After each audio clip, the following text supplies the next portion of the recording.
friends, welcome to our channel. Okay, now in this class I am going to discuss about an important and interesting topic, that is the water cycle. In our daily life, we are observing the water cycle in daily life. In daily, the water cycle, the cycle happen in every day. Okay, now I am going to tell what happens in the water cycle, what are the processes that been concluded in this water cycle. Okay, let us start our session. Mainly, let us see some things and the characters in the water cycle. Mainly the sun, the clouds, the sea or oceans, and the trees or the plants and the hills. That are the characters which is being in the water cycle, and there are some processes again be in the water cycle. That all we will discuss now. First of all, the water present in seas or oceans or lakes or rivers has been evaporated, like the water vapor has been gone away for the thick brightness of the sun.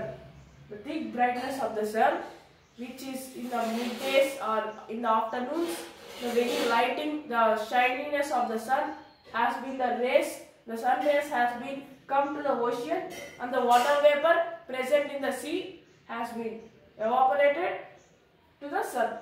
That process is called as evaporation.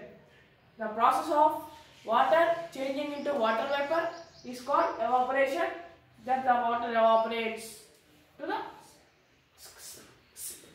the sun. Okay?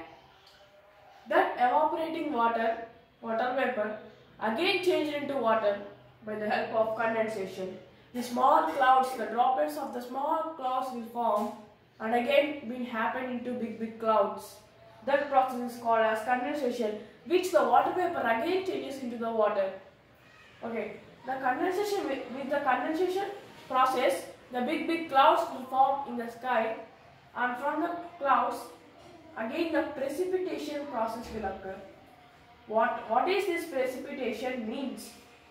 The water present in the clouds, which will conducting in the condensation process, has again be come out from the clouds by the process called precipitation in the form of rain droplets, which is raining in the daily life. In the monsoon seasons, we are seeing the rainy season.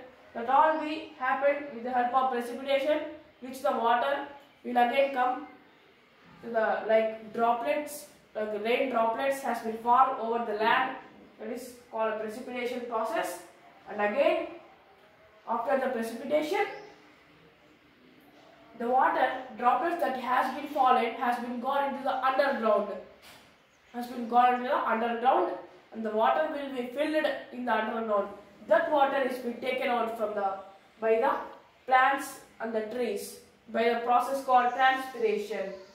By the process called transpiration, the plants and the trees has been taken out the underground water by their survival. Okay? The droplets has been fallen down into the earth, that has been again in the hills and the mountains has been again be run off into the ocean. The process is called as runoff. Means the rain has been fallen into the ground. That rainy water has been again run off to the ocean. As again the evaporation and the condensation, precipitation, transpiration, again the cycle will be rotating, and daily it will be happening. Like that the water cycle means. After the runoff, again the water will be in the ocean, and the ocean to evaporation, condensation, precipitation, again transpiration, again runoff, again evaporation, condensation. Like this, the water cycle will be rotating in all of the days. Okay friends, so this is our today's class. If you like this video, press like button and don't forget to subscribe. Thanks for watching, and see you in the next class. Bye bye.